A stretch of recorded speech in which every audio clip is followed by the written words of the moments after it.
was the moment that you knew that you needed to bring mind, body, and spirit into your practice of medicine?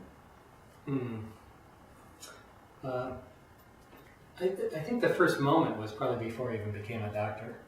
It was a recognition. I was 16 years old, and my father was 42 at the time and had just had his first heart attack. And when they catheterized him to look at his coronary arteries, they catheterized him in his right arm. And he was an engineer and a draftsman and relied on his right arm for his livelihood.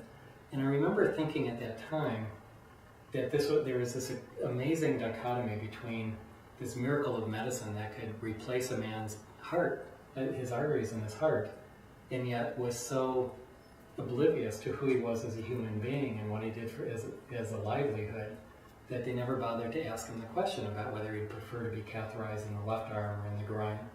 And so I remember being really angry at the time that they were taking care of his body but not paying attention to who he was as a human being. So that was probably the first thing, and it was only much later that I realized that for my dad, just having a heart attack probably wasn't going to be enough to slow him down. That he had to have a heart attack and be paralyzed, because he was kind of a workaholic. But at the time, I remember feeling really angry about that. And then I think the next big thing was when I finished with my family practice residency and was working as a family doc and seeing 25 or 30 people a day, and found myself really just prescribing pills to treat symptoms.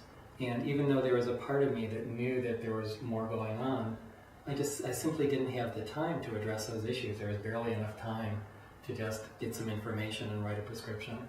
And at that time, I very clearly was hearing this little voice in my head that says there's more to it than this. And as much as I tried to get that little voice to shut up, it just wouldn't shut up. And I knew that I needed to go back. Actually, that was when I went back to do a psychiatry residency to find out more about how the mind affects the body. And it's been kind of an ongoing journey since then to really learn about the body, learn about the mind, learn about the spirit, and how they all interact with each other.